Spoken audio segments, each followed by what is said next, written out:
All right, welcome. We are back. It's been a little while since we've done Wolves of Langston. This is also like my first stream without Mike and Morgan, I think, joining us. Mike is waiting on a subway in New York City right now and maybe join us a little bit later. This is going to be a two-parter tonight. We're going to do hopefully chapters 3 and chapters 4. And Morgan is sadly not feeling well. I'm sorry, Morgan. We're going to miss you because you probably remember what's happening better than we do. But nonetheless, here we are. I just got home from work and I hastily threw this together. Hopefully everything works right. I'm sure I forgot something. I did want to do a pop-up of our filter of remembrance. That was a magical item we got last session. But Barry, it's just me and Barry tonight. I've known Barry since 5th grade, and we weren't really super close until like 10th, 11th, and 12th. These, am I pointing the right way? Yeah, I am. It's reversed, so I got to make sure to point the right way.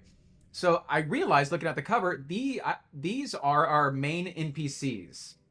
So in this story, we go to this town named Langston. There's people are like dying. This woman has died. Barry, please keep me on point for this.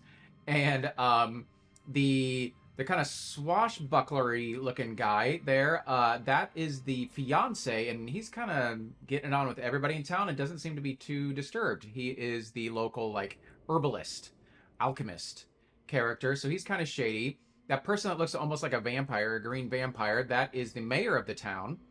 And she hired us on to figure out what's going on with these wolves. The wolves are acting crazy out in the woods. And then she's also a little sketchy because the recently murdered person had, or person who died, no, murdered, gruesomely torn apart and murdered. The last two people she was seen having conversations with, which didn't look like they were great conversations, were the mayor, which is again the vampire-looking orc lady, and then the person next to her who is the cleric. And the cleric is an ex of the fiance, it seems, who's a jilted lover. So, and beyond that, who we're about to visit is Roy. He's the laughing dwarf druid down there. So we're about to head into the woods. And if you do remember in the last session, what happened was we were about to go to bed. And this wolf on like a neighboring rooftop was like, I think they said she's mine or he's mine. I think it was he's mine. We're like, and the chat voted, okay, well, we're going to go back to sleep then. Not going to chase you out into the night. So we didn't chase. But we did get a filter of remembrance, which it can, we can bump up our charisma, but we were playing a bard. So we're already pretty charismatic. But what you can do is if you have at least 3 doses, you can throw it like a grenade-like weapon, and you can stun a number of creatures, which is a huge condition in D&D, especially at a low level, is the ability to be able to stun. So that's kind of a good thing to hang on to. Barry, am I forgetting anything out there, or how we doing here? Yeah, again, Morgan says I'm not feeling well tonight, so I won't be able to join you guys. Have fun and make good choices. We won't, not without you. So hi, Morgan, if you're watching this. Tomorrow morning, hopefully you're feeling better. Okay, let's get going. I'm down to see what happens here. I haven't seen even Barry respond yet, so it may just be me. Ooh, get your mic closer. That's a good idea, idiot. There we go. Okay, here we go. And trying for a doubleheader tonight. I found out I have a 6:30 a.m. call tomorrow morning for my commercial, so we'll say, yay, Barry's here. Okay. All right, Barry, we're starting at 108, and it's you and me, so you get to roll all the combat and all that stuff, so that's kind of fun. Again, we are playing a bard. We got all the bard stuff. A little breakdown of our stats are up there at the top, and then I can pull forward all of his other like spells and all of his other good stuff too with just a click of a couple buttons. Let's go. You leave from the southwest and cross the river onto a seldom used dirt road. You walk along the road until you reach the path leading into the Druid's Grove. The path to the grove winds through old-growth forest. It's beautiful and peaceful beyond your expectations. Shafts of sunlight pierce the canopy to dapple a forest floor of pillowy moss. Everything is rich, brown, and shining green. But something is wrong. Silence hangs over the wood like a shroud. No birds are singing, no insects are humming in the undergrowth. Not even the distant caw of a raven breaks the stillness. Something is very wrong. You walk through the eerily quiet wood. Sunlight jabs through the canopy, creating little pools of light everywhere. but the lack of sound is unnerving. You go into the woods anyway. Okay. Go to 122. You move unbothered south along the path through the silent woods. We could use Bulgarian. That was Barry's character in our D&D game as a ranger. Eventually, you reach a clearing. At first, you wonder if it is the Druid's Grove, but it's just a place where the trees have given grass a little room to grow. This seems like a good place to stop for a moment and have a drink from your water skin. But you do a quick spot check for threats first. Roll a nature or perception check. Okay, Barry, you're up. I will bring our stats forward. I'm pretty sure our perception is going to be our I'm almost positive our perception is going to be the highest of these two skills. Let me find is it in stats? Well, you already rolled. Oh, Barry, seriously? You rolled a 4. Let's see how we're doing now. Let's see. That's stats. Perception. Perception's a 3. Nature's a 0, so 3. So we rolled a big ol' 7. So let's see how that turned out for us. Where were we at? Roll a perception check. If you get 15 or more, we did not. Less, go to 119. Okay, off to a good start, Bear. Here we go. You see no threats, but a threat sees you. You are attacked by a tiny creature that looks like the largest mosquito, oh, it's a sturge, you've ever seen. It drops out of one of the trees on leathery wings and lunges at you with its sharp proboscis and 6-clawed feet. It is a sturge, and it has surprised you by hiding in the nearby tree. You may not move or take any actions on the first round of combat. Okay, it's you versus me, Barry. Let's do this. I'm the sturge. I'm the blood-sucking monstrous mosquito creature. There he is. The sturge is an unholy union between a bat and a mosquito, but it looks worse for wear. Its wings are haggard, and there are some ragged edges about it. Lacking color, the tiny creature is obviously ravenous. It fights you to the death. If you reduce the sturge, go to... If you drop to 0, go to... Okay. So here's the elderly sturge. Best of luck to you and your haggard wings. All right. So, Barry, it's... we do have... let me pull up our allotment of spells. We do have some cantrips. We do have our rapier. The only combat we've gotten in so far is the combat when Mike killed a blight, a twig blight, with 1 hit. So we're pretty decent with our rapier. But these are our spells we do have. Vicious Mockery, Dancing Lights, those are our cantrips. It's a Wisdom 13.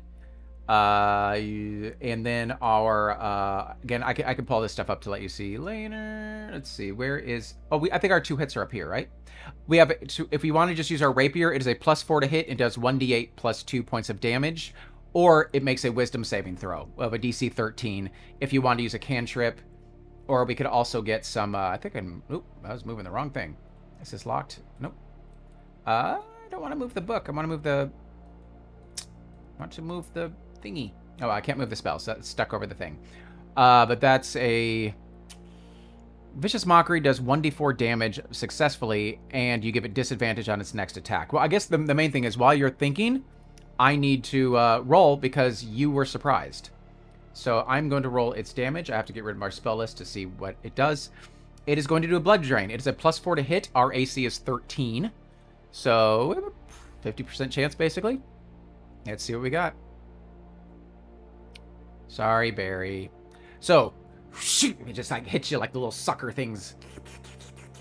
And it starts like drawing your blood for 1d4 plus 2 piercing damage. Let's see what we got.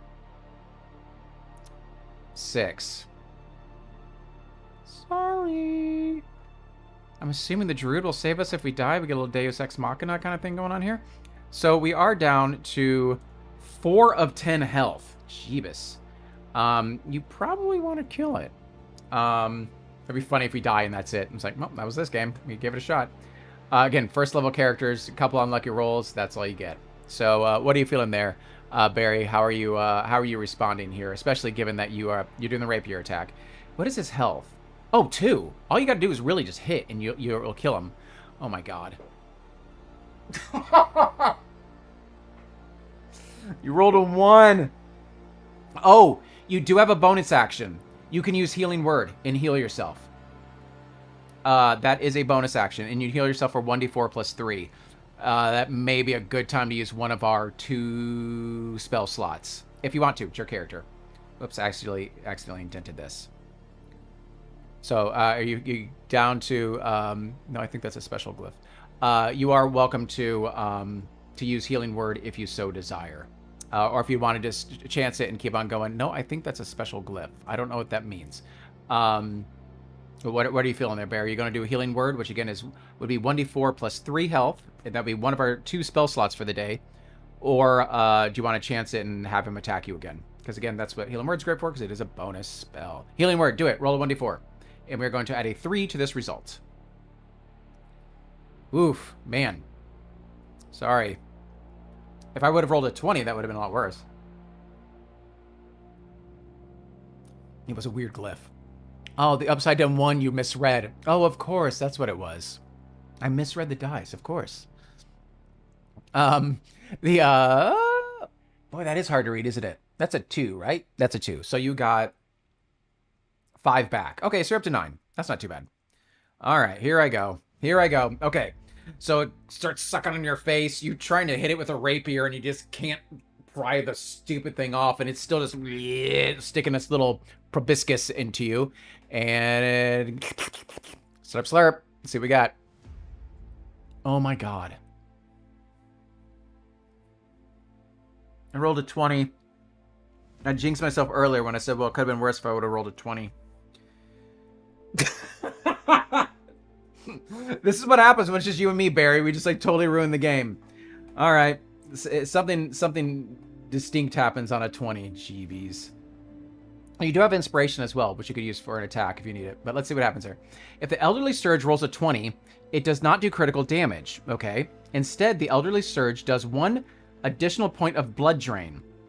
After draining 3 HP worth of blood, it tries to escape the fight. Oh. After draining 3 HP worth of blood. Well, it's already drained 3 HP of blood.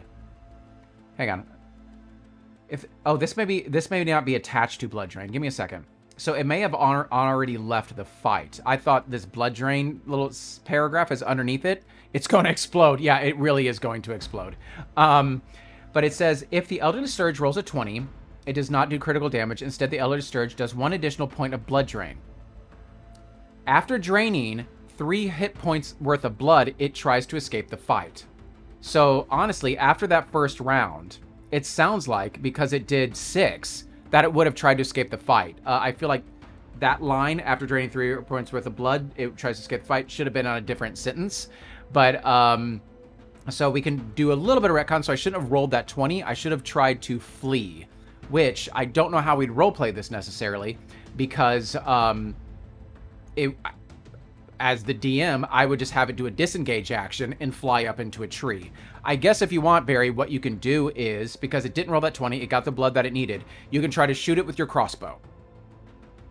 Or do a ranged spell attack if you want, which you don't really have. You can also, I'm also happy for you to retcon if you would cast your heal or not after it did the 6, but just because, again, it did drain 3 hit points worth of blood, so it would try to escape on that round when I rolled the 20. So yay, my ignorance saved the day. So yeah, whatever you're feeling, crossbow shot. Okay, so it disengages, and it kind of just kind of starts to go up in the tree. So go ahead and roll the crossbow. The stats are exactly the same. It is a +4 to hit, and it does 1d8 plus 2. This thing's speed, since it spent its turn to disengage, it's not going to move out of 80 feet, and kill the fat mosquito. Did you? I didn't see your roll pop up, so I'm going. Did you actually kill it? Maybe you can get some of that blood back. But yeah, I didn't see your roll pop up. Did you get what is its AC?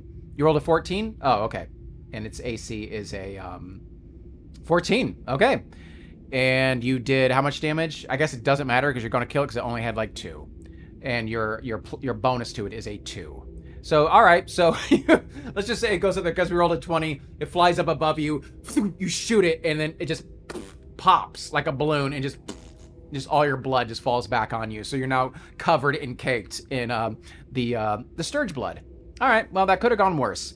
The other retcon question is, did you want to spend the healing word spell or hold on to it? Otherwise, you're down to 4 health. What are you feeling here? We're about to meet a druid. Maybe he could help us, but we're kind of pushing our luck because I've been rolling really well tonight. You can certainly try.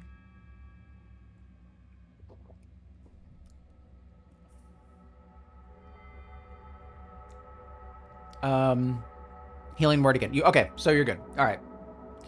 So you wrote healing word. Okay, so you were good with keeping the healing word. All right. So we have 1 spell remaining. I will mark this down. We did do the healing word just in case. Better safe than sorry. And which is why when I chose this game, I chose a bard because they just can do so much, and they seem like a good like solo character, just with the spells and all that kind of good stuff. Okay, let's continue on. That's our second fight. It didn't go as well as the first one. Okay, where are we?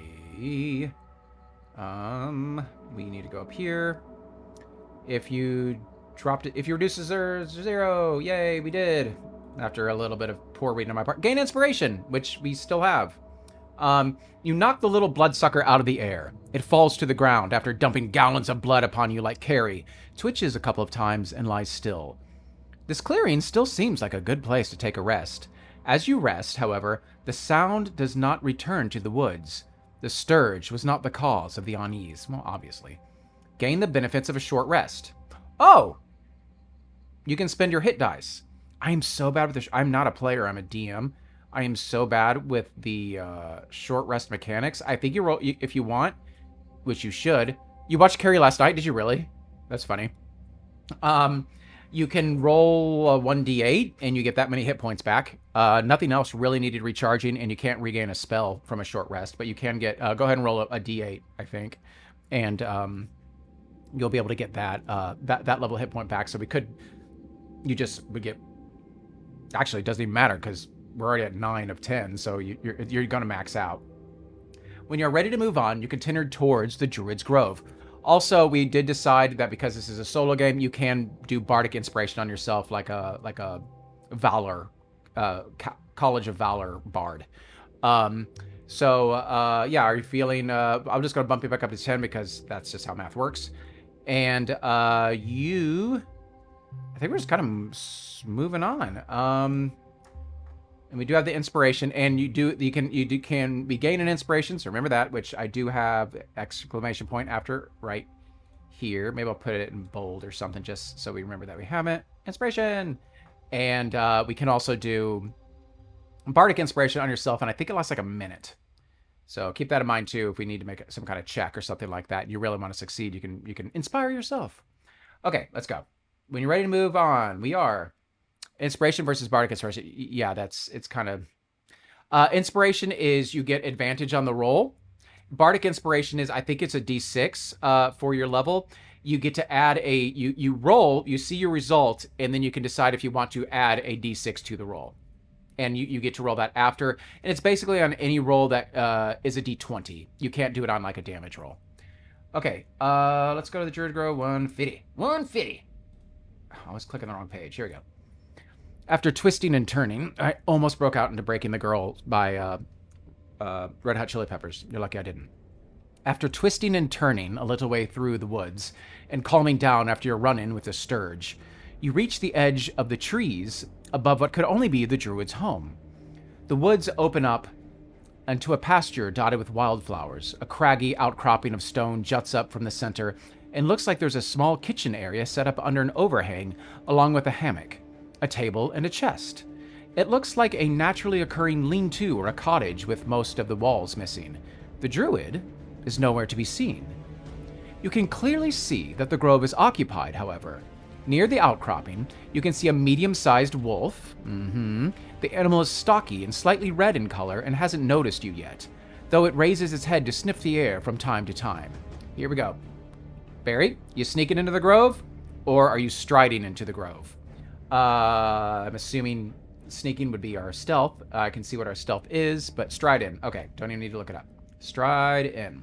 156, which is probably the wise thing to do in this situation, I think. 156. You enter the grove without any attempt to hide your presence. The Druid clearly enjoys the sun, as the grove is a large clearing. Clumps of flowers, both wild and cultivated, dot the space, and the stone outcropping turned cabin stands at the center of the natural beauty around you. Top of page. As you approach, the wolf, much more powerful looking up close, stalks into view from behind the Druid's home. Its head is down and its hackles are up, but it's not baring its teeth at you. As you and the wolf look at each other, You also see that its muzzle is smeared and speckled with what appears to be fresh blood. It's a wolf. You can either approach the wolf peacefully or attack it.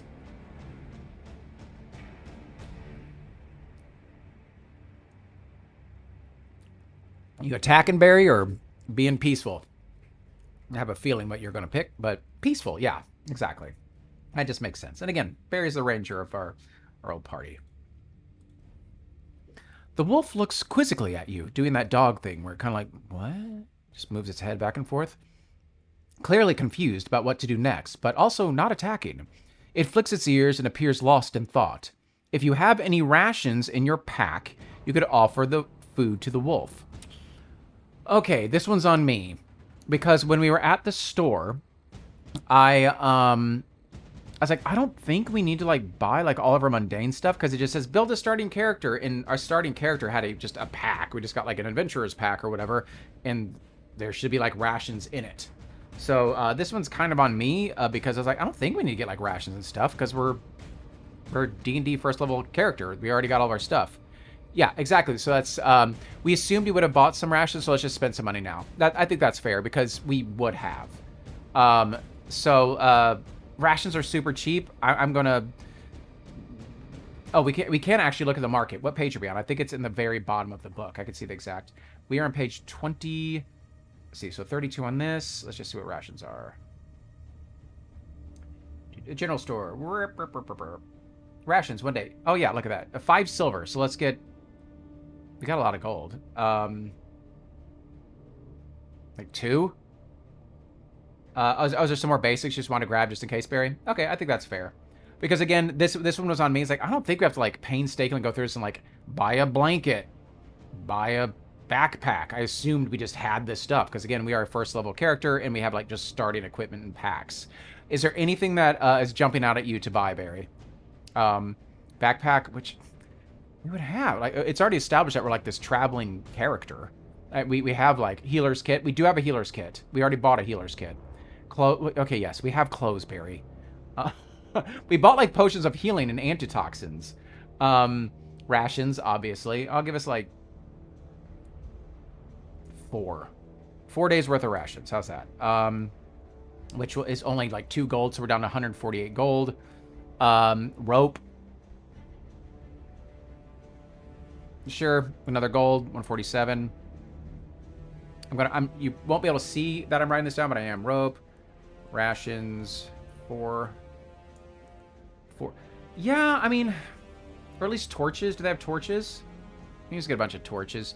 I mean, the thing is, we have dark vision because we are half elven. So like we were wondering if we even needed like a light source, but I guess it could help. That's up to you, Barry. Do you want to spend? Oh, I guess it's just 4 gold. Do you want to spend the 4 gold or torches? Okay, we can get a bunch of torches, like a copper. Like a saddle for riding? Like, why would we get that? Watch us, there be a where we need to flee on the back of a wolf, and we would really like that saddle. But like arrows? Like, no, I don't think so. We got all this crap. So, no saddle. Bedroll? Okay. It's 16 silver, so, okay. On 45. I'll put us at 145 arrows. Okay. Anything else jumping out? Like a crowbar? That would have helped us in the other game we're playing in Legendary Kingdoms. Do you want a crowbar? We may need to be breaking into some stuff. 1 brush. Is there a brush? What are you looking at? 1 brush. What the hell are you looking at? Is that a misprint or are you just like punking me? I don't know what that means. DM's discretion. Okay. All right. I think we're good. Back to page 32. Again, that was on me. I just didn't understand how much we needed to have. I just assumed we would have our starting packs, our starting adventuring packs. Okay, here we go. If you have any rations or pack, go to 145. Okay. Whoops. God, I'm always clicking the wrong page. If you have any rations or pack, go. Okay, here you go. Eat up. You pull out some rations out of your pack and put it on the ground for the wolf to eat. Gain inspiration, which we constantly do. You can only have 1 point of inspiration. We're never spending it. The wolf sniffs at what you've offered and then takes a bite. It nods in appreciation as it snaps and snuffles through the meal. When it finishes, it sits on its haunches, licking its lips and nodding. It looks up to you expectantly. Use a spell or ability to speak with animals. It's really a shame we're not playing Legendary Kingdoms right now because that is one of our spells. Or just speak to the wolf normally. We don't have a spell that does this, right? Or ability. We have... No, we don't have anything that'll let us do this. Speak to it normally. Okay. 134. Okay, gotta switch pages. There it is. 134. Yeah. The wolf in the Druid's Grove seems unusually intent on you and responsive to your actions. You wonder out loud if it can understand you. It nods. Ooh, I wonder if it has like that spell on it. I can't remember. Awakened or something like that. You ask who or what the wolf is and why it can understand you.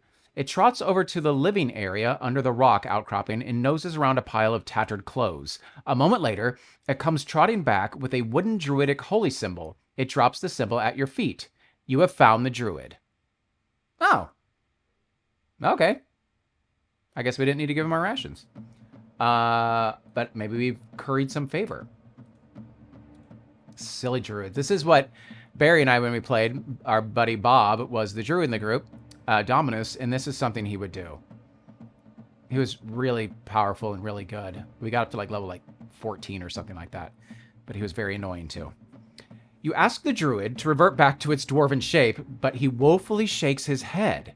Maybe he's safer in this because the druid's been sneezing a lot and having some respiratory issues or something. He trots towards the home built under the outcropping, clearly requesting you to follow. The inside is as joyfully sloppy as the dwarf himself. Joyfully sloppy. I like that turn of phrase. The druid in wolf form pads around for a few minutes until he jams his snout into a box of scrolls. Ooh. After gingerly lifting a few out and unfurling them, the druid places a paw on one of them. Here we go. You read. Polypox or Doppelganger's Curse. Polypox is a blood-borne disease that affects those who can innately change their shape, doppelgangers, dragons if they contract it, and even unfortunate members of druidic circles. It causes sporadic, uncontrollable shape shifts that persist as long as the disease itself, but can last weeks before recovery. In extreme cases, delirium and even memory loss can occur. Ooh, the plot is thickening. Who is the wolf? Following the description of the disease, there's a recipe for a decoction including wolfsbane, sage, and hornwort. You ask if those herbs grow nearby, and the druid nods. You also ask if the herbalist will have them, and get another emphatic nod. Okay. You ask if you can take this page from the book, and the wolf nods. Add Polypox Cure recipe to your inventory. All right. Polypox Cure to your oh, actually, I guess I should do it on this piece of paper where I was writing early. 3 rations. Greedy little druid. He just ate one of our rations for no reason. Polypox Cure. It says Polyps Cure is what it autocorrect to. So we give him a little colonoscopy. Polypox. Don't autocorrect. Thank you. Cure. Okay. Ask the druid if the druid is sure it's polypox. Go to 113. Or you could either look for the herbs yourself or get them from the herbalist. What are you feeling there? Thoughts before deciding. Okay, what do you got, Bear? Yeah, so again, we do have this rampaging wolf. Wolves likely the ones eating in the herbs we saw previously. Oh, yeah. So the herbalist house, I kind of forgot about that, Barry. We did look around. We failed all of our checks there. But there was a bunch of digging, and a bunch of the herbalist herbs have been being eaten. So Barry just brought the fact that it could very well be the wolves, if not this wolf, that's been going through it trying to collect these herbs for this polypox cure. But our choices are, please fill me in on anything else that I've forgotten, Barry. So why hasn't the possibility why hasn't he done it himself, assuming these might be growing out there? I was wondering that too. He is a wolf. He can dig plants up and carry it in his teeth and bring it somewhere. I mean, I'm assuming mortar and pestle will be a little tricky and all the other things you got to do to make concoctions, but I don't know why he hasn't gathered himself. I think that's a valid question. So keep on rambling, Barry.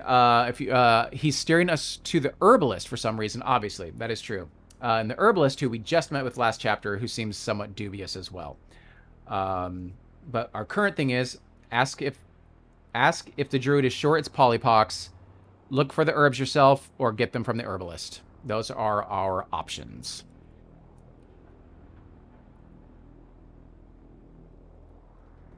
How are you feeling on this one? Whoa. Yeah, I don't know quite what works best here. I'm interested in how he responds to the ask. Okay, sure. That's valid. I guess, yeah, that one doesn't seem to be leading us to the next step, so we're still continuing the conversation. I think that's fair. Ask if the druid is sure it's polypox. The wolf stares at you for a moment, then starts to vibrate. Its form starts to soften and the bones and muscles move. And then, with a sneeze, all motion stops. The druid nods and then stares impatiently at you. Okay. So I guess he tried and he couldn't break out of it. So that was just his way of proving it. Find the herbs yourself or go back to town and get them from Tomlin. Our nature / survival, which I'm assuming that is what stats it's going to use. Actually, our survival's not bad. It's a 3. Our nature is a 0. Our background. I saw a background I was not aware of. And it was and I love the skills that you get for it, which was survival and perception. But it was like drifter or something like that, which I thought made sense for what this book is. It says it's like a solo character who just randomly wanders around. The 5th level adventure of this, something like City of Port Noir or something like that, is currently being on Kickstarter right now. So they do have levels 1, 2, 3, and 4 currently out already, which I may continue if everyone's enjoying this. So what are you feeling, Bear? Do we get the herbs ourselves, or do we go back and get them from Tomlin? So far, this chapter seems to be moving pretty quick, but I don't know. I guess this is just you and I. I'm not waiting for a consensus. I'm just seeing what you say, and we just do it. Okay, Tomlin. Yeah, that makes sense. This woods doesn't seem very, safe. Watch it, like, we go to Tomlin, and he's like, I don't have it. You gotta go to the woods, and we just have to come back to the woods. All right, maybe we can get it on with, Tomlin. Tomlin was the herbalist, like, sexy guy, right? That everyone's, like, in love with? Yeah, not safe here. Exactly, Barry. Go back to town and get him from Tomlin. Okay. 127. You return to Tomlin's cottage to get any herbs you're missing for the polypox cure. When you arrive, you knock and Tomlin answers alone.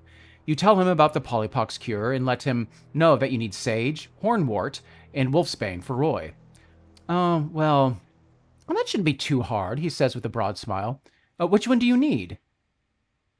Oh, come on. We want all of it, bro. This dude. Which one do we want? I don't understand why this guy's being such a pain in the butt about this. Maybe it's like in the garden. We got to go look for it. Wolfsbane. That sounds good. Let's start with wolfsbane. Or if you're missing wolfsbane, that is 157.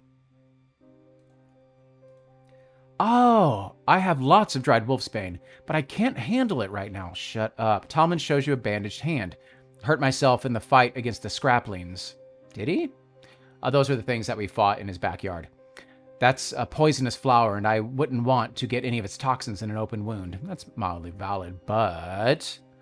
Instead, he leads you to his cottage and points at the bundle of flowers drying in the window, inviting you to collect some for yourself. Roll a medicine or dexterity check. Yeesh. Let's see what our stats are. Our dex is a +2. Wait, a dex saving throw is a 4. I guess a dex check is a 2. And medicine is a 1.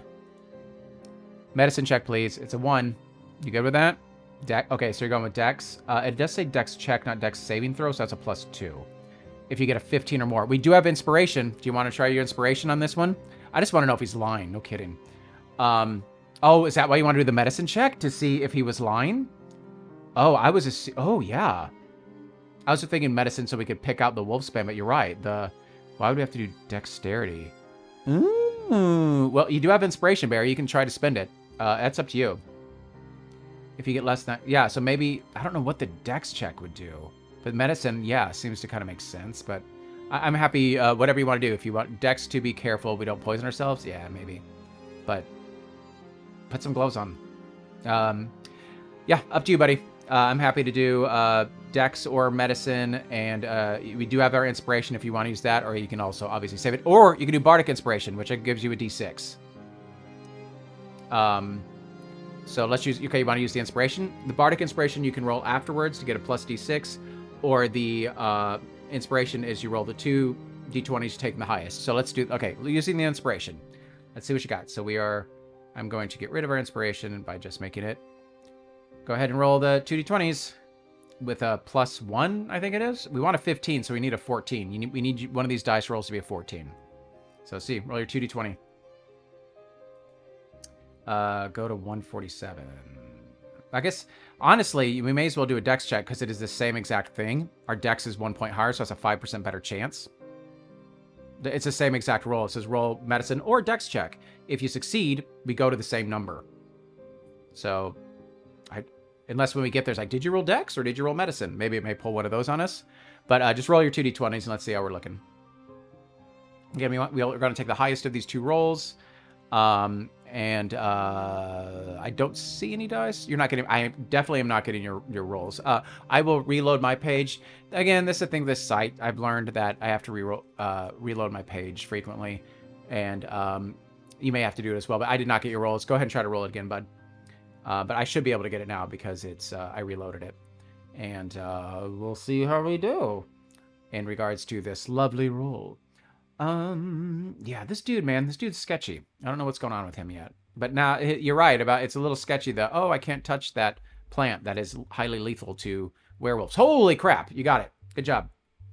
Go to 147. You rolled a 15 and a 9. Good job, dude.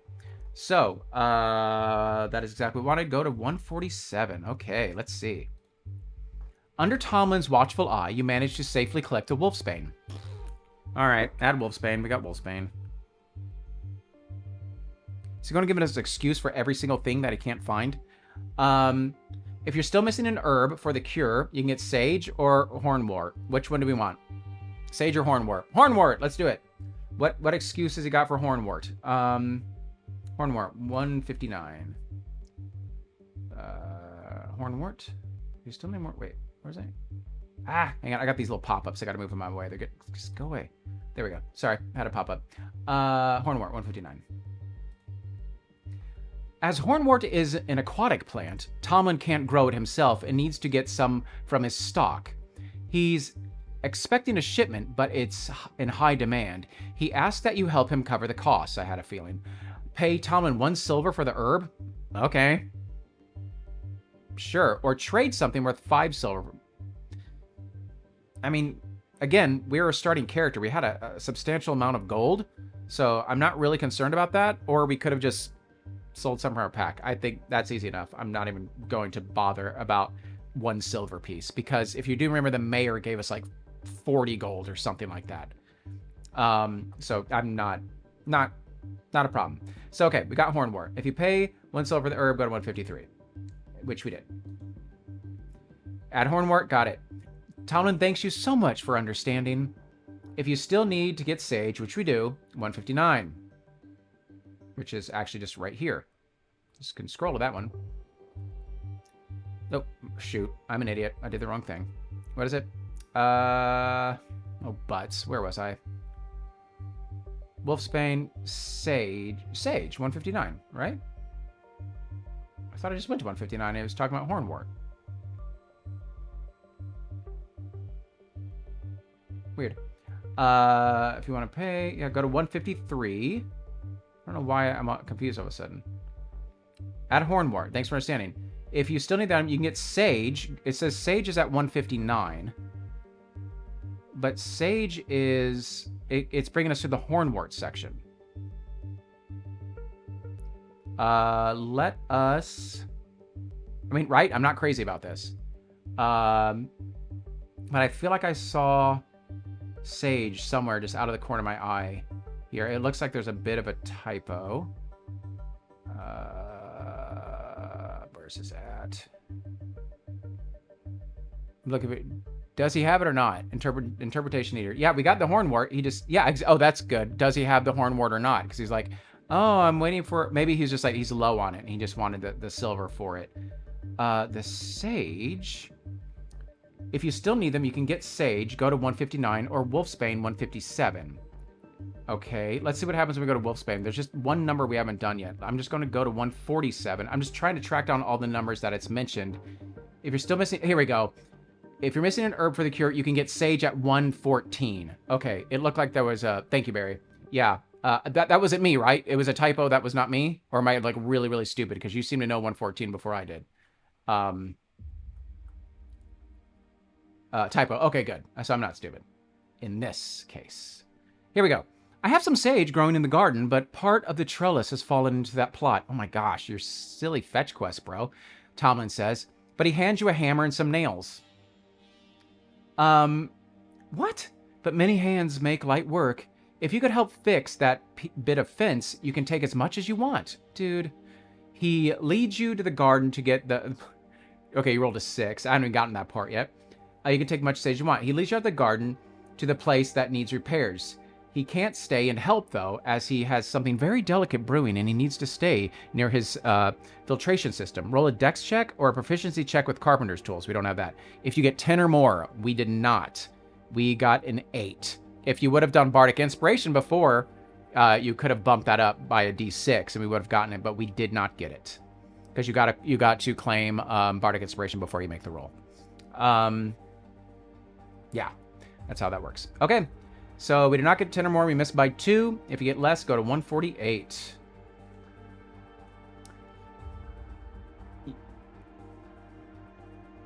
Oh, that's not bad. We took a damage.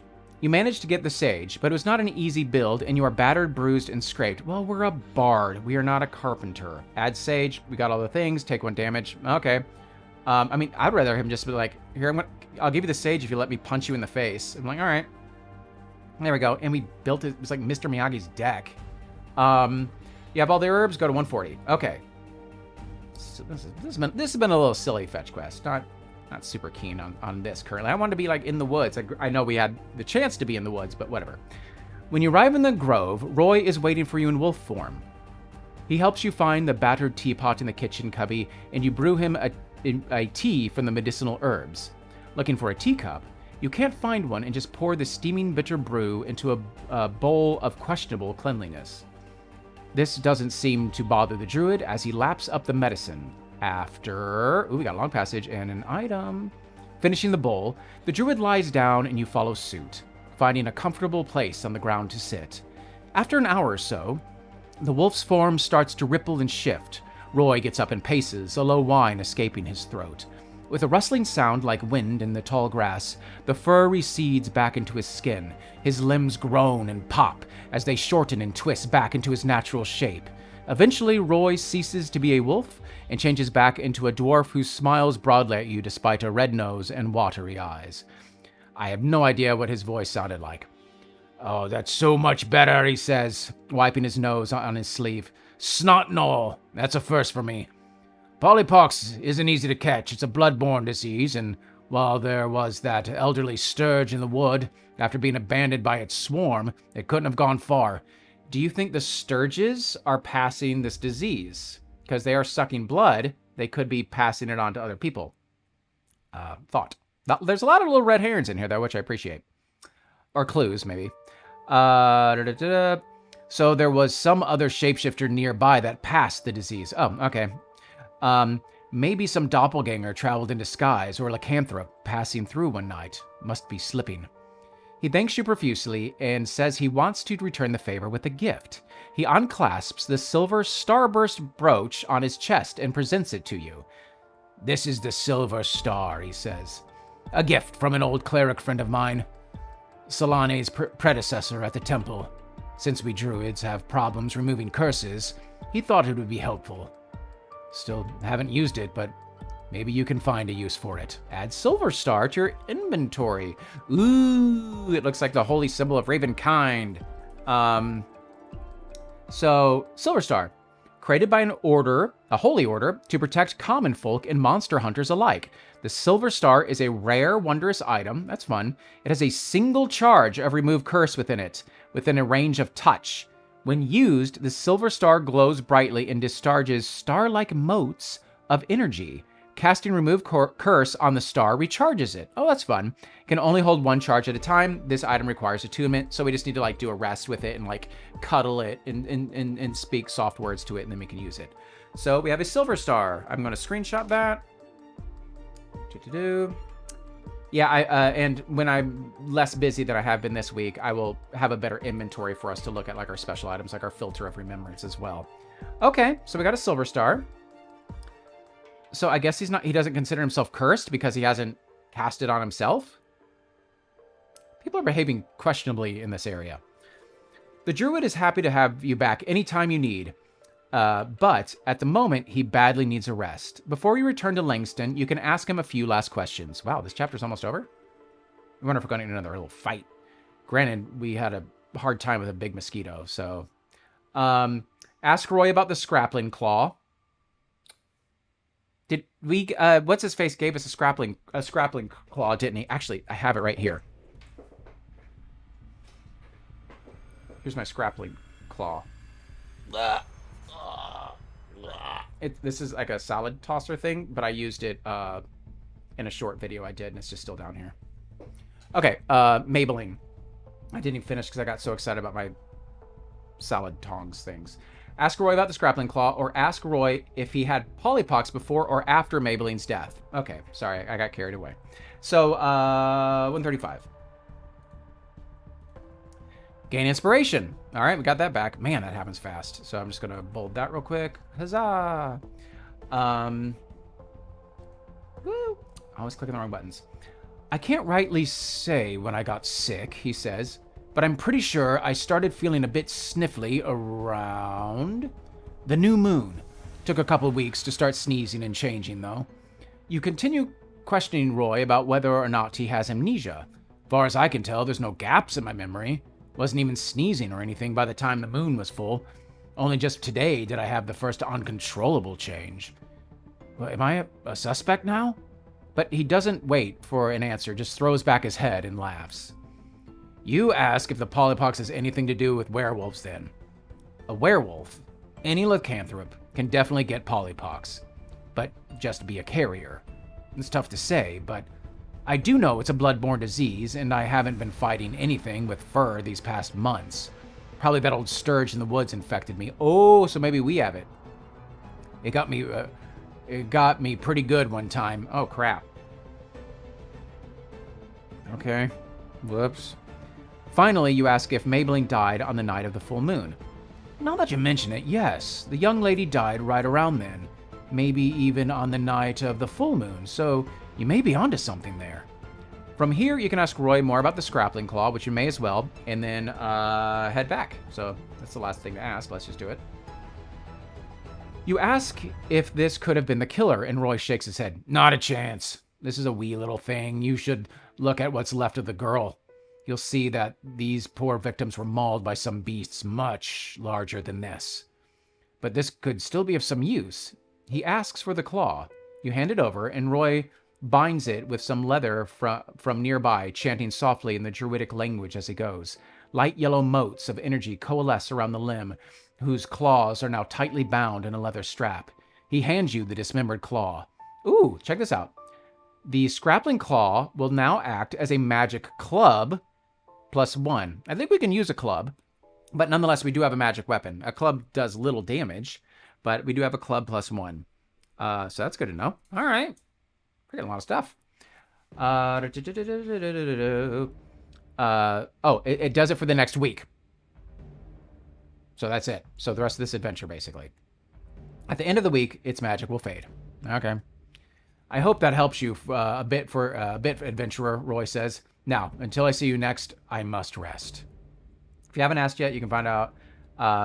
If you haven't asked yet, you can still find out when he got sick, which we did. He didn't know.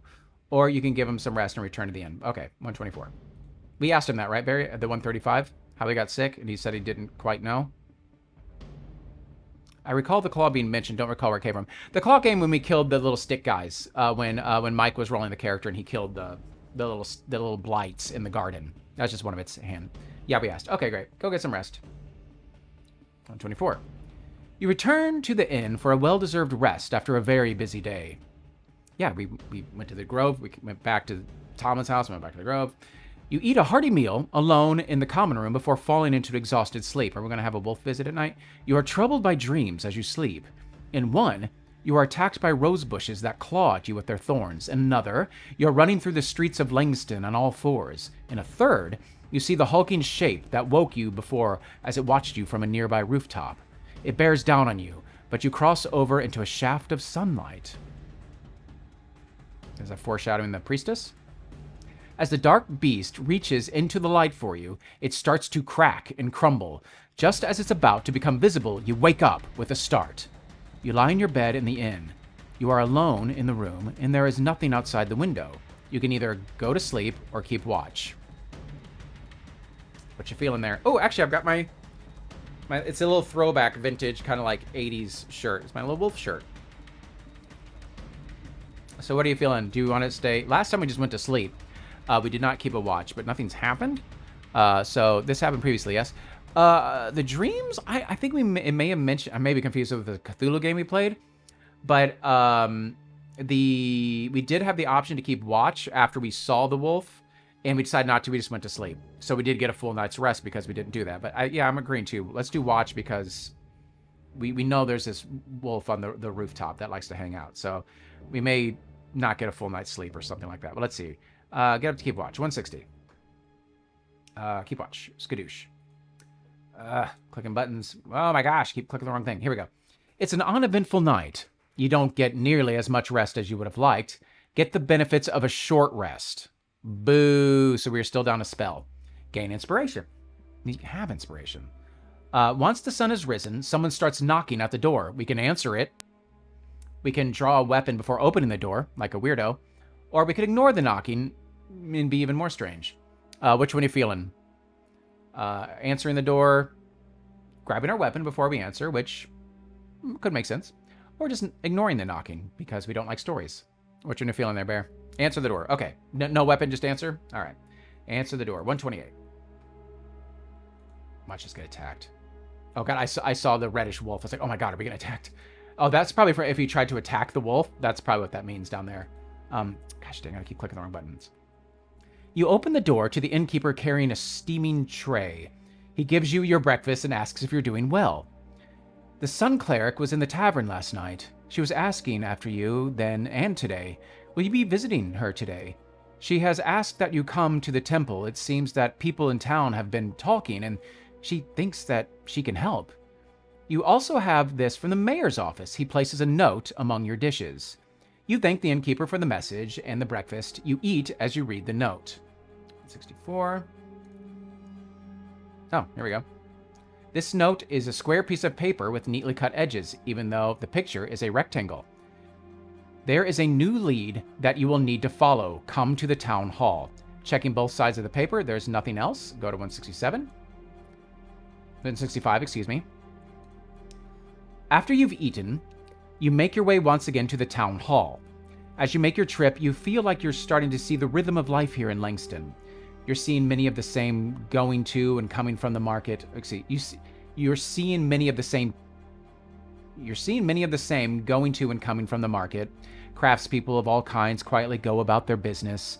If not for an undercurrent of fear seen in the occasional jump start or a furtive look over a shoulder, Langston could be mistaken for any other sleepy towns that dot the land.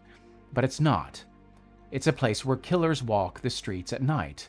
Beasts invade gardens by day, and druids are trapped within their own powers. And now, there's something else. Go to 193.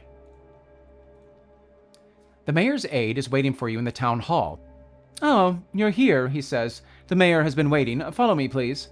He leads you to the mayor's office and leaves without a word. The mayor looks up as you enter. Buttercup maintains his position beside the desk.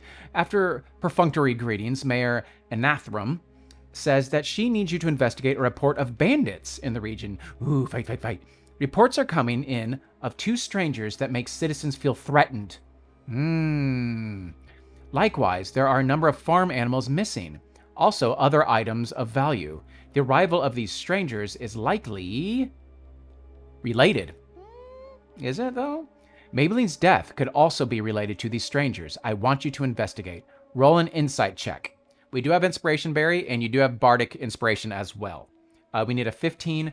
I think I put some stuff into our insight. Our insight is 3.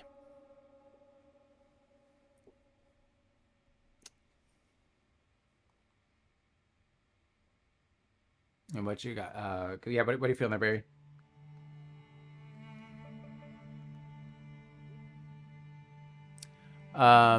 Bardic Inspiration. Okay, so you got the D6. So you can roll the... so our Inspiration, what I say, our Insight is a 3. Ooh, boy. That's not going to be enough. So that is a fail. So there's no need to waste the Bardic Inspiration. Hang on to it. Because that is just a 4. Let's see. What do we need, a 15? Yeah, it's not worth it. So we did fail, which is too bad because everybody is shady. It's clear that there's something the mayor isn't telling you, but it's unclear what it could be. It is also clear from the mayor's demeanor that taking on this task is non-negotiable. You have no choice but to accept. Okay, 232. I see a magic item down there. Give me your map of Langston, Mayor Anathram says with an outstretched hand. And then you go to the top of the next page. Scroll up.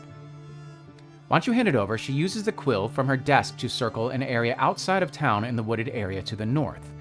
Search this area for the bandit camp and remove them from the area by force if necessary. This should be well within your abilities. Dude, there's just one of us and there's... Okay. She looks at you and points to the wooded area around the supposed camp. Use the forest paths. People are frightened of the murderer and the rumors of bandits. More strangers on the road could cause panic. Dude, everyone's so shady. You agree, but it's more of a reflex to the mayor's raw authority than a conscious agreement. You take the map and say goodbye. Okay. I want that lesser amulet of the beast.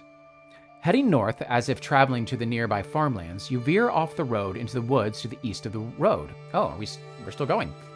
You pick your way through the woods. As you proceed, you keep an eye on the sun through the trees and clouds and seek out any of the landmarks you might see on the map. This part of the forest is quiet, but lacks the unnatural stillness of Roy's woods when he was sick. It's just a peaceful forest full of all the hums and twitters of a healthy natural environment. A river burbles somewhere off to the west. If you weren't marching towards almost certain violence, it would be a very calming hike on a pleasant day. Go to 215, okay? What's that? As you make your way through the woods, you come across a clearing ringed with old trees with thick, gnarled trunks. The birdsong is especially beautiful here. Well, there's birdsong here. And the air smells of heady mix of wildflowers and honey. Sitting in the center of a clearing on a stump, you see an unusual woman. Her skin is bright green and her hair a tangle of leaves and moss. She hasn't seen you. Her whole attention on a robin resting in her outstretched hand as she laughs and twitters back to the little bird. You have found a dryad. That's fun. A fey creature with a deep connection to the forest. Okay. Do we sneak past, make our presence known, or attack? We do have a stealth. Dryads can be a little neutral. Like, they just kind of like to do what they want to do. It's not like a nymph, but it's you get to choose this. I get to choose it. Let's see what our sneak is. I mean, I'm tempted. I was thinking nymph for a second, but what? Our stealth is 4. That's pretty good, but I feel like it never hurts to talk to someone. Make your presence known. Let's do that. I don't want to anger anyone, and we could get information or get in a fight. Or get that lesser amulet of the beast that I keep seeing. Deciding stealth is for sneaks, thieves, and cowards. Gypsies, tramps, and thieves. You emerge from the woods in full sight of the green-skinned woman in the clearing. She is clearly surprised. Sorry. The foliage that makes up her hair and clothes rustles in a breeze that isn't there, but she appears unafraid. She remains silent as she calmly watches what you do next. You can either try to communicate or attack her. I mean, we're communicating, right? I mean, yeah, like, I'm not even going to let you choose attack her, Barry, so I'm going with communicate. Oh, gosh darn it, clipping the wrong document. Exactly, communicate. It's just silly. You greet the green-skinned woman and ask her what she's doing out here in the forest. She lives here, bro. Dumb question. That's a funny name. I meet you, skin person, the woman says in broken common. Sylvan speak you? We do! I chose our languages. Sylvan was one of them because we are half-elf. If you speak Sylvan, yay! 226. Ooh, it looks like I see her stats. It looks like we could fight her. I don't want to do that. You let her know that you do speak Sylvan, and she smiles in gratitude. I'm so glad, she says. My common is limited, and what is your purpose in the wood? You let her know that you're here for a bandit camp, and the woodland being claps her hands with joy. And now I'm gladder, she says. Oh, those terrible men are scaring the residents of the forest and making an awful mess. You ask for more details, and she says that she has kept her distance from both the farms and the new interlopers. But the birds tell me that they are doing real damage, she says, and their snares are excessive to the point of being quite hazardous. You say that you will remove them from her wood. The Fey woman you're talking to claps her hands again and smiles. What a day, she says brightly. You are so much nicer than the other man I see from the town. Who is that? Very handsome fellow, I know who it is, who usually spends his time collecting herbs, but takes a break to try to bed a dryad. Mm-hmm. You ask if she's sure. Oh, of course. Not 10 nights past, I had to escape his hands through that tree right there. I think they can jump between trees. Ooh, there's the attack in the dryad. That non-humans don't count, whatever that means. What the hell just happened? Oh, of course, not 10 nights past, I had to escape his hands through that tree right there. Kept saying, oh, here we go, that non-humans don't count. Whatever that means. My common really is not good. Okay, so he's like, I get a freebie because you're not a human and my fiance won't mind. Or no. Ask about the bandit camp, or ask if anything strange has been happening in the woods lately. I mean, I think both of these are valid questions, but yeah, what are you feeling? Which way you want to go? I'm glad we're not fighting this dryad. That wouldn't be fun. 22 hit points. I guess I shouldn't look, because I guess we could make her mad at some point somehow. But which question is jumping out at you? Ask about the bandits or strange? I agree. That's where I was leaning to, Bear. Ask if something strange going on in the woods. 189. According to the Fae you're talking to, the trees have reported some strange creature wandering the land, but they could not say what it was. The word beast and person were used interchangeably, so she's a bit confused. It likely has something to do with the bandit camp nearby, she thinks, but they are clearly men and not beasts. She offers you protection in ridding the wood of those ruffians. She presents you with something that may help. Is this the lesser amulet of beast or whatever it was? 213. Okay. Before showing you the way to the camp for you to investigate, the dryad hands you a small wooden vial and gestures for you to take a sip. Oh, okay, it's not the same thing. You carefully smell the contents and take a small sip to determine what the potion might do. You feel your skin toughen and twist for a moment. Oh, it's bark skin. For a moment before returning to normal. Add a potion of bark skin. Yeah. Oh, I need to be better about writing this down. Club +1, bark skin. Oh, let's try here. Club 1, bark skin potion. We're getting a lot of stuff. The potion grants you the effect of bark skin spell, which gives us an AC 16 for an hour, which is good to know because our AC is 13. So not a bad thing. You thank the druid. She leads you to the camp. Okay. 195. I want her to like call her woodland creatures and we can scare them away. The dryad leads you through the woods, her feet barely making a sound in the underbrush that you need to at least make an effort to avoid. She leads you to an easy entrance point and points to where the trees thin into another clearing.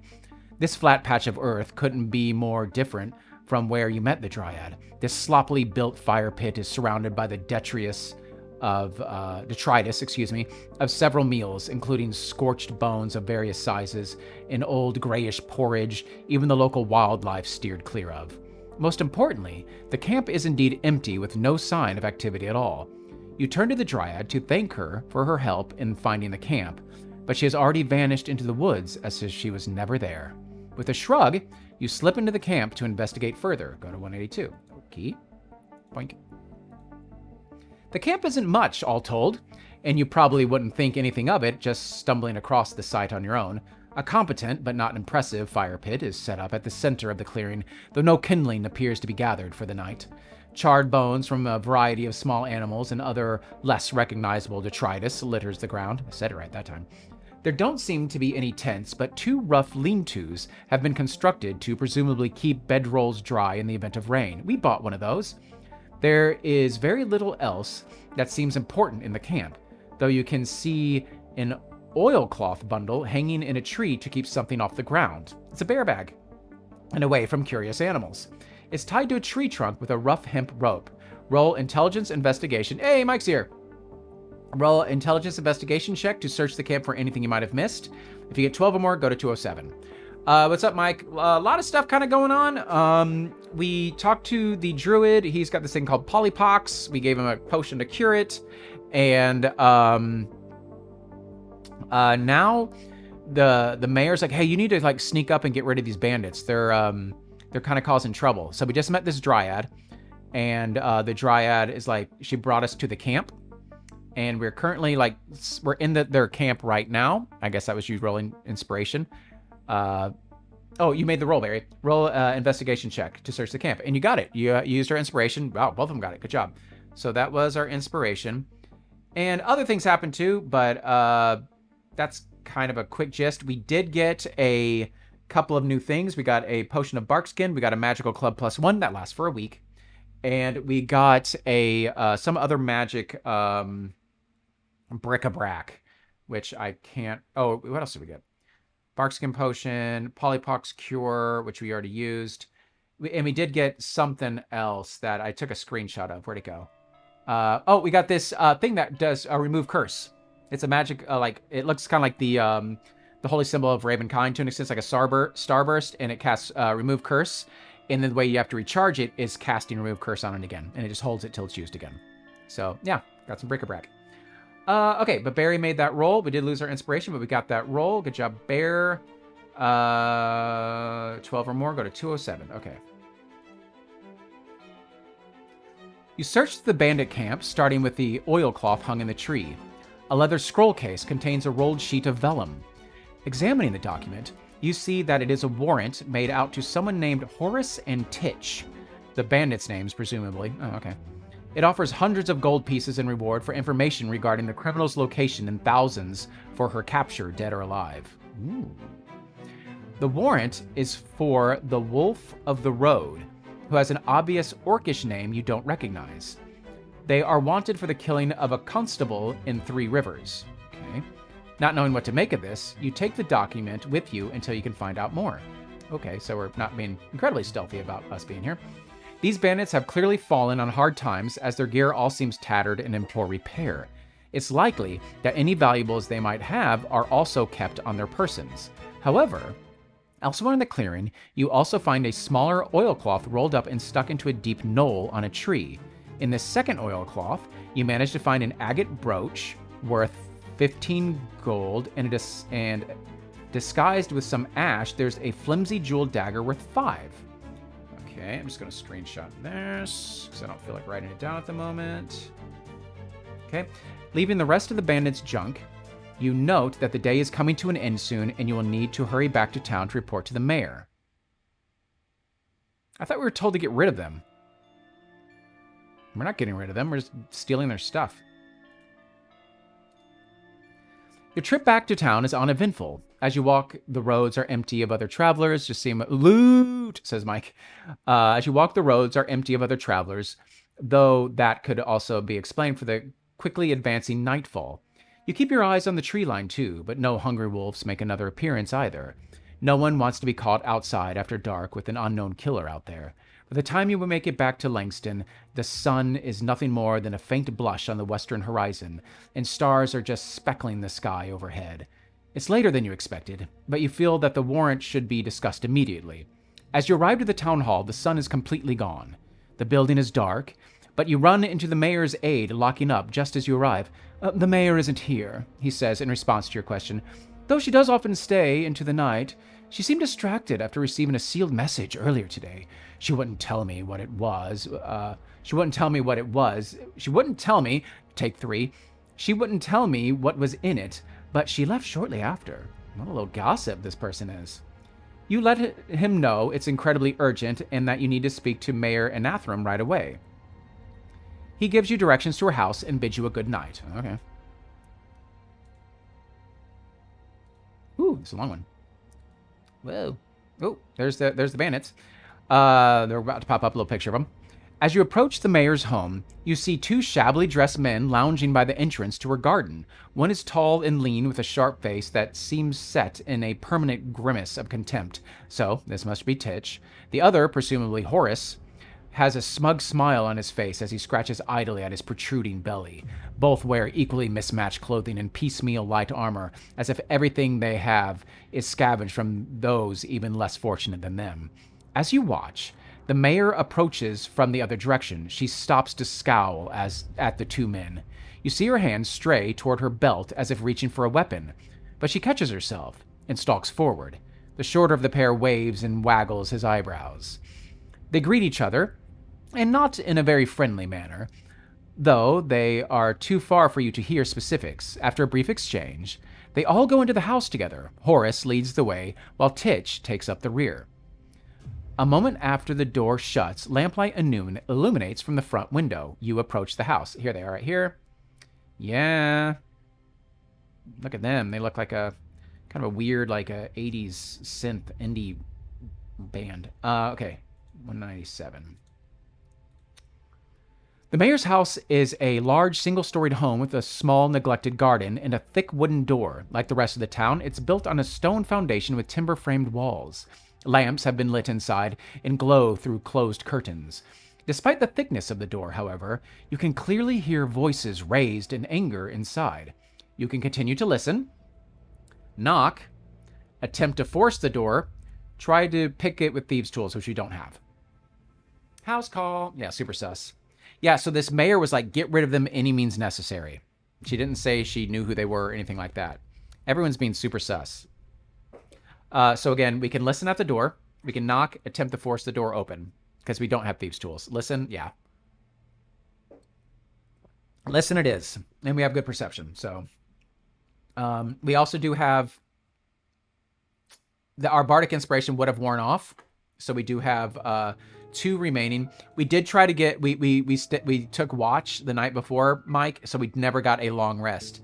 I also rolled for a Sturge and rolled really well, and it almost killed us. That was the one fight we've had so far. Okay, so let's listen. Listen at the door, 188. Yep, here it is. Perception check coming up. Mike, it's your turn to roll. Go ahead and you do have bardic inspiration, and we don't have inspiration. We use that, but we do have a bardic inspiration if you want to cast that. I'll read the passage and then pull up the... Actually, I'll pull up the stats right here too. Stats. Okay. The door is thick, and the voices are obviously some distance from it. It's only because they're shouting that you can hear them at all. The shouted conversation is occasionally punctuated by the deep bark of Mayor Anathram's guard dog. We want a 15 or above on our perception check. Our perception is a 3. So we want a 15 or above.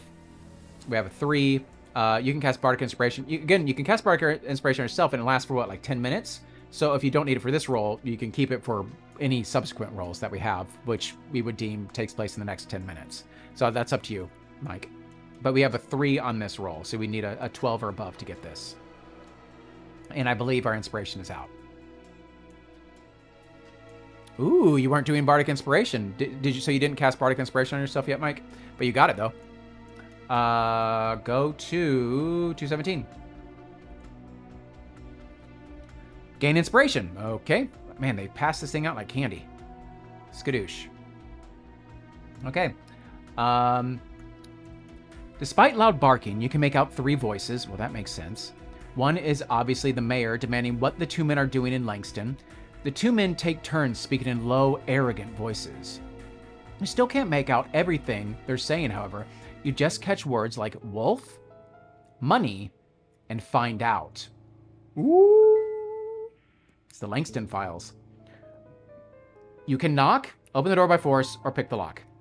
Again, we don't have thieves' tools, so I think picking the lock's just not going to happen. Wish we could sneak in a back window.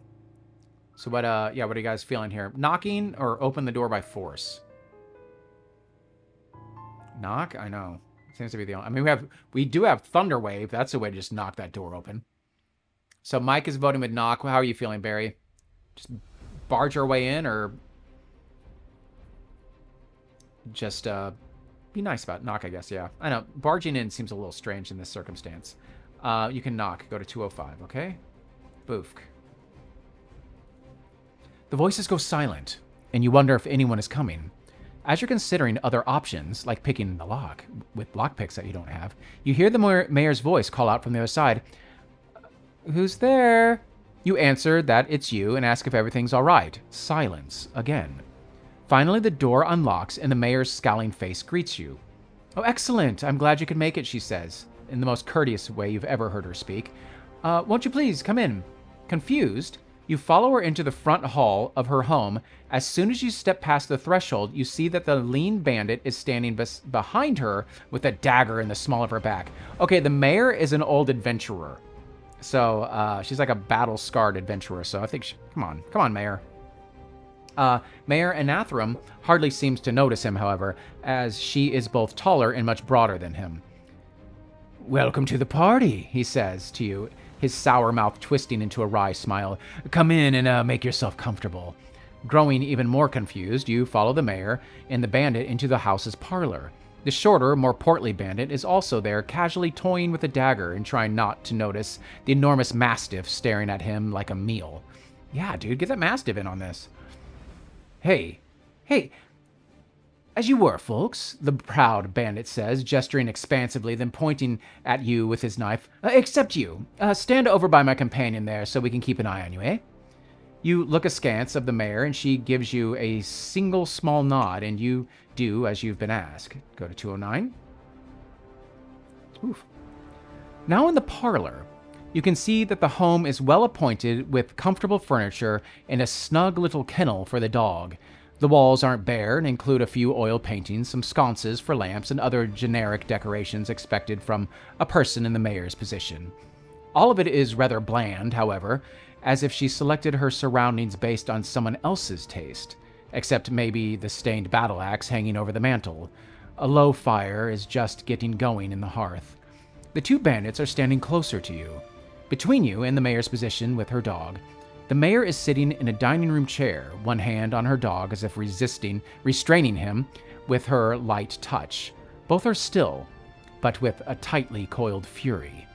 You introduce yourself as an investigator finding the culprit behind the murder of a young woman. As you speak, the shorter, rounder bandit makes an elaborate show of listening and nodding. The taller, thinner one, they're like the Wet Bandit gang or whatever it's called from Home Alone. That's who I'm picturing now. Marv and who's the other one? The Joe Pesci one. Sorry, I digress. Where was I? As you speak, the shorter, rounder bandit makes the elaborate show of listening and nodding. The taller, thinner one lounges against a wall, hand resting comfortably on a knife at his belt. It's a knife, bro. Did you have something to do with that? The chubby asks sweetly. His compatriot chuckles and shrugs. Maybe a pretty young lady found out your little secret while collecting berries in the woods, maybe, or from a conversation in the market. You're starting to put everything together, but you look to the mayor for more. Go to 192. Marvin Harry, thank you, Mike. Mayor Anathram sits stony-faced, silent. Her eyes shift into the middle distance, but her dog continues its vigil of the room. Well, I'm Horace, and this lean-looking lad is my good friend Titch, says the shorter of the pair, breaking the silence. Your employer here, well, hells knows what name she gave you, but we know her as the Wolf of the Road. He produces a wanted poster clearly labeled the Three Rivers Constabulary. There is an accurate image of Mayor Anathram on it, right down to the wounds where her scars are now apparent. Oh, Mayor. So now your pet sleuth knows, says Titch to the mayor, but if you don't open up the town coffers, or if we don't make it back to camp by morning, our friends back in camp are going to tell everyone in town your little secret, and we've got more proof like this.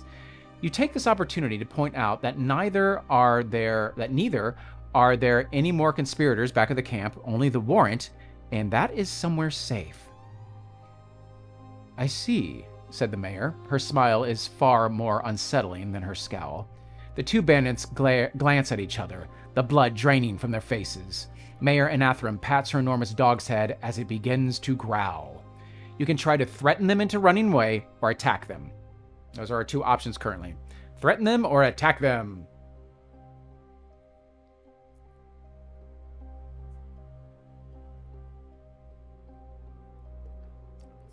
I'm also curious if we jumped a chapter and yeah, story discussion. Please, Barry, do it. I'm curious if you like jumped. Are we still in chapter 3 or did we jump into chapter 4? Feels like we've been doing a lot in this one. I'm curious to like try to get a little sneak peek while your discussion. Mike says threaten, but Barry is bringing up a story discussion, so I'm taking a little pause. I am just curious what chapter we're in here. Let me just quickly just kind of look ahead here. Just real quick. Oh, hang on. What page is we on? We're on 192. Is there a thingy? Page 45. Don't look, don't look. There they are. Don't look. I'm just curious what chapter we're in. I think we're still in chapter 3. There's the wood. But chapter 3 was like talking to Roy. Just looking. Chapter 4. Yeah, we're in chapter. We were doing 2 chapters in this session, apparently. I wasn't aware of that. Okay. It's up 45. So let's go back up. So yeah, we've already jumped out of the one chapter. So I think there's only 7 chapters. So we're actually really cruising along right here. Barry is saying, just kind of scooching up here. I think this is where we were. Yeah, here we are. So Barry says, so Mayor is wanted by 3 rivers. Bandits might be bad mercenaries, but do we really know if they're any worse than that? But do we really know if they're anything worse than that? Yeah, I don't know. I mean, the mayor was obviously part of their gang. Everyone's obviously got a shady past here. So I don't know. Attacking. I mean, if we do attack, we have a dog. We have the mayor. She's got to go get her sword off the mantle. And we have us. The Dryad felt they were. Oh, that is right. Yeah, the Dryad did say, I don't know if you're here for that, Mike, but the Dryad was like, these people are bad. They're setting out a lot of traps, which she's a Dryad. She's not going to like traps. But just said that they were gross, bad people. But yeah, they might just be just mercenaries, just trying to collect a due. So, yeah, what are we feeling here? Hard to believe we don't win this attack, but I'm curious about losing the chance to get more info from the bandits somehow. But it doesn't. It says we can threaten them into running away or attack them. There isn't. None of those are like. I guess if we attack them and we get them down to 0, maybe we get them to talk. But if we get them to run away, then they run away. So yeah, but Mike is leaning threaten. We do have. I missed the Dryads. Happy to defer to you all. So you guys, threaten them to run away instead of attack? Okay. Which we do have good, like, persuasion, or I don't know what our intimidate is. It may not be too great, but let's see what we got here. Okay. So you can try to threaten them to run away. I think we could take them, though, but again, this ride, just go with what you guys say. You let the 2 bandits know that there's only one way they can get out of this alive, and that's to give up now. Oh, this one is smart, the mayor says. Nodding towards you, Buttercup licks his lips and bares his teeth. Roll an intimidation check. Our intimidation is a 3. Okay, that's not too bad, actually. Again, we still have the bardic inspiration going because I don't think it's taken over 10 minutes. And we do have an inspiration if we needed it. We want a 15. Check with it. Oh, we already have advantage because the mayor's helping us. So we have advantage, and then we can still add a bardic inspiration. Barry, I think you are up. Roll a 1d20. We are going to add a 3. Roll 2 d20s because we have inspiration. Or we have advantage because we have the mayor's assistance. So let's scare these beeholes, the wet bandits. Oh, wow. 18 and a 20. Okay, that's a success. 214. Boink. Oh my god. Okay, this is a long talk. Okay, sorry guys. Doing a lot of talking tonight. Horace swallows with a loud click, and even the seemingly unflappable Titch glances around for escape routes. You were outmatched when you arrived, Mayor Anathram says to the bandits, and now you are outnumbered. You may leave safely, but you must leave now. You let them know the opportunity to get away safely will end soon. Well, I think that their offer is looking more generous by the minute, wouldn't you say so, Titch? Says Horace. His compatriot barely pauses to think about it before nodding. So I suppose you'll be wanting this. He holds up the wanted poster. The mayor speaks a word in Orcish to Buttercup, and the huge canine pads over to gently retrieve. I was thinking, says it in Orcish, and the canine just goes and rips his throat out. No, gently retrieve the large sheet of thick paper. Horace grimaces in fear as the dog's huge jaws approach his hand before letting go of the prize. So, it's been nice catching up, hasn't it, Titch? Horace still has his jovial smile fixed to his lips, but it seems to be cracking around the edges. Titch shakes his head. No, I guess you're right. It's been a miserable waste of everyone's time. But can't fault us for trying, eh, Wolf? Or maybe I should say Mayor. Just get out, Mayor Anathram growls. My mind is quickly changing. Horace opens his mouth to speak once more before closing it with a snap. He points to the door, and both he and Titch briskly half-jog their way out, looking over their shoulder the whole way. You ask the mayor if you think that it's wise to let them go like that. They're cowards, she says. They are here because they are desperate, but they will not make that mistake again. The door slams and the mayor turns towards you. Go to 191. Go to 191. This is where she kisses us and we make out. Now that you're alone, you give Mayor Anathram the bounty. The booty. She reviews the letter, and Buttercup pads over to his kennel and lies down. Clearly, you're now on the safe list. That's good. I mean, she could just try to kill us because we know things. Oh my god, this is a long passage. I did not kill him, she says, and I do not know who did. He was alive when I escaped with Buttercup. Mayor Nathram actually sighs as she returns her old battle axe to the mantle. She explains that she was once the leader of a bandit crew for a time, turning to a life of crime after falling into a chasm between orc and human societies. It came to her as naturally as breathing, and she rose up to lead her own band. She went by the name of Wolf on the Road. God dang it, Wolf of the Road, because she led her pack of bandits to their next meal. They operated in the Three Rivers area. Every time I see that, Barry, I'm assuming you keep seeing like Two Rivers, like from Wheel of Time. Robbing caravans or travelers and raiding villages when wealthier travelers became scarce. I was a warrior once, she says, looking at her hands, but then I was just a thief. But when one of the resistance leaders was killed, a constable of Three Rivers, the whole area erupted into an open conflict, thinking it was an assassination. In truth, it was Horace and Titch, who had broken into his home and tried to threaten him into easing up on the band of thieves. They were overly enthusiastic and beat the man to death, tied to a chair in his own home. I was responsible, the mayor says. They were my men that murdered this man where he slept. But I refused to be responsible for the next one. I used the chaos of the unrest to escape. She took her bandits on an impossible raid of the invading force. While her crew was being overwhelmed, she just disappeared into the night to join the stream of refugees and found her way to Langston with Buttercup at her side.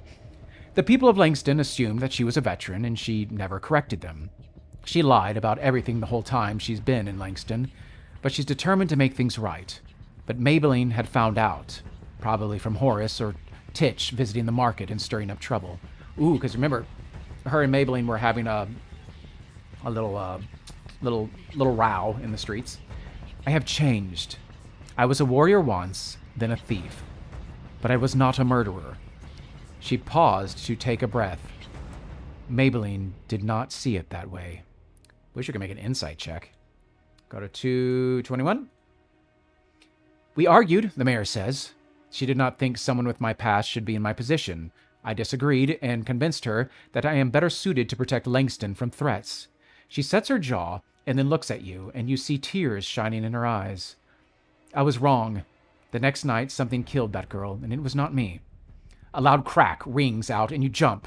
Turning, you see that the source is Buttercup, who has just snapped what looks like to be the femur of a sheep in half and is licking out the marrow. And this is where we are now. We must conclude quickly before my town loses itself to fear. But I wish to show you my thanks for your help. Please, let me offer you something from my previous life. So the mayor is offering you something to protect yourself or do some damage. What? Hang on, I don't understand what this is. I'm also checking out the chat real quick. I keep thinking of Pittsburgh. Agreed, makes me sad. I keep thinking of Pittsburgh. Dun, dun, dun. Okay. So the mayor is offering you something to protect yourself or do some damage. Oh, okay. I was like, what? So it looks like she's giving us something that will like increase our AC or saving throws, or like a weapon or something to do better damage with or help our attack rolls. What are we feeling? To protect ourselves or do damage? How are you all feeling about this? Let's see what you guys bring up in the chat. So we are currently on chapter 4, and I think there are 6 and then an epilogue. So we're actually kind of cruising along pretty well here. Accept it. She seems more trustworthy than the other key characters right now. She does, but and if it's a curse, no, Barry. The question is, it seems like she's offering us one of two things: something that helps protect us, or something that helps us do damage. And Mike says something that helps protect us because our AC is low, which one Sturge did a healthy amount of damage to us. If she attended immediate harm, she could probably just wipe us out. That's true. So yeah, I was confused by the way that was worded too, Barry. But yeah, I think she's saying, do you want a protective thing or an attack thing? I'm fine with that. Okay, so let's go with, yeah, I think protection sounds good. I always lean, whenever I play video games and stuff like that, I always lean, when you get to choose like what skills you bump up, I always get higher HP and defense before anything else. Okay, something to protect yourself. Go to 172. Doink. Hey, the Lesser Amulet of the Beast. There it is. We've been seeing that thing for a while. You say that you would like to be better protected from whatever is out there. Then take this. We have a lot of like magical trinkets. Lifting an amulet off her neck. This will protect you from all manners of beasts. Okay. It was helpful when I was training Buttercup to fight. She hands you the amulet, and Buttercup huffs for a moment before putting his huge head back down on his paws. Gain a Lesser Amulet of the Beast. You slip the amulet around your neck. Okay, well, let's see what this thing does. We have, like, 3 magical... Okay, we have, like, the magical, like, potion filter of remembrance. And then we have that remove curse thing and this. This does not... Doesn't look like this takes attunement. Lesser Amulet of the Beast. Okay, when attuned. Okay, I'm an idiot. You gain resistance to any natural attacks made by creatures with the beast type. That's pretty good. This includes attacks from shape changers in beast form. That's pretty cool too. That's nice. Yeah, I have that potion of bark skin. This does not include weapons or spell damage, but I'm good with that. That's a pretty nice little thing. I'll take that. Thank you. 222. You thank the mayor for the gift and ask if there's anything else you can do for her. No, she says, that will be all. I trust you find your own way out. It has been an exhausting day. We keep saying how it's been an exhausting day. She balls up the wanted poster and the warrant. She throws them into the low burning fire and walks away without another word. But the poster rolls out of the flame before it catches. A door closes towards the back of the house. What? Did I read that wrong? Okay. Buttercup remains to surreptitiously keep an eye on you while you take the poster and the bounty. Okay, that's what I was wondering. Or place both in the fire. So the wanted poster rolled out of the fire. We can take it, or we can put it back in the fire while Buttercup watches us. I don't know how smart Buttercup is, but nonetheless. Are we taking this, or we take the poster and the bounty, or place both in the fire? Take. Ooh, Barry's about taking it. Get some insurance. What are you thinking there, Mike? If Mike goes the other way, I'm a tiebreaker. Fine by me. Okay. I thought you were going to put... Okay. Take the poster and the bounty, 196. Watch us have to fight Buttercup. Add the wanted poster. Okay. Add wanted poster to your inventory. Wanted poster. Okay. Got it. As you're stowing the poster, Buttercup, you see Buttercup is staring at you. His gaze follows you as you leave through the front door, the same way the bandits had gone. Okay. A low rumbling growl emanates from his chest as you pass, but he doesn't move from where he is reclined. Okay, that's good. I didn't want to fight Buttercup. Go to the inn for the night. Okay. Gosh darn it, clicking on the wrong page. There we go. It's late by the time you're leaving the mayor's home. The streets of Langston are completely empty, but the lamps are lit at least. Also add mayor's warrant. Okay, I'll do that too. Poster and warrant. Okay, fine, Barry. There, did it. As you make your way back to the Pickled Hen, you scan the rooftops and alleys for any return of the creature you saw the other night, which would have been 2 nights ago. You see nothing, and do not feel as if you're being watched. In fact, it's a quiet and pleasant night after the hectic events of the day. The only sounds in the night are the hidden crickets chirping and a single long, low howl from somewhere into the east. I was seeing if I had a wolf howl sound effect on this. I don't. When you arrive to your room, a tray of dinner that has long gone cold waits for you. You eat it without really tasting it. Finally, you climb into bed for some much-needed rest, only vaguely aware of another howl in the night as you fall asleep. Go to 236. Oh, yay, we wake feeling refreshed. You wake feeling refreshed and ready for whatever today may bring. Gain the benefit of a long rest. I thought we were going to have to do watch again. I was like, I don't think we can do that because we need to get a long rest. So that would get us, our health would come back because this is D&D. And again, the joke is, people are like, I wish I could recover all my wounds when I slept. I wish I could do this. I was like, I wish I could just get 8 hours of sleep like these people always do. We get our spells back. We get our bardic inspiration back. Okay, great. Your breakfast is waiting for you when you open the door, along with a neatly folded note. The letter says, Dear Adventurer, my thanks for your assistance with yesterday's challenges. I hope that you are making progress in your investigation into the threat to my town. The victim is due to be buried tomorrow. Visit the temple and examine the body before then. Ooh. Salani, I think is what I was calling her, of the Radiant Order, has been informed of your visit. Present this note if you have any problems. And then it is signed simply by the mayor as the mayor. Guessing that any thanks at all are the mayor's way of gushing with gratitude, you finish... I said that sentence so poorly. Guessing that any thanks at all are the mayor's way of gushing with gratitude, you finish your morning meal and then make your way to the temple as suggested. Go to 237, which is Chapter 5, Speaking with Salami. Okay, this is going to be our stopping point, and I guess I was expecting just to do 2 chapters tonight, but we've already done those 2 chapters. I do have another one scheduled in like 8 minutes, which we could do longer than that. The question is, do you guys, so what I'll probably do, if we do chapter 5 tonight, I'll probably do one more longer episode, which would be chapter 6, and then the epilogue if we do chapter 5 tonight. Up to you guys. How are you feeling? Do you want to do chapter 5? Or like Barry's been with me for, we've been clipping along for this hour and a half. Up to you guys. I'm happy to, fine by me to continue, says Mike, who is currently on Eastern Standard Time, so it is 10:37 his time, but I'm sure you're still on Pacific Time in your brain. Barry, how are you feeling, bud? I mean, I'm good either way. We can also take as long of a break as we want. It's just scheduled for 7:45. We don't have to start at 7:45 Pacific. Good to continue multitasking for my murder mystery. You're doing a murder? I have never done one of those. That's fun. Cool. What? How long of a break do you guys want? And then I'll just start up the next one. Yes, my brain is easily confused. Yeah. How long of a break do you guys want? And we'll just do like chapter 5. We're done hosting Kira's 25th birthday. That is crazy. I can't believe she's 25. Okay. Yeah, let's meet back at like a quarter till. So in like 7 minutes. How's that sound, guys? And then we will just do chapter 5. And then for next session, I have hopes of it just being chapter 6 and 7, which I heard it's 6.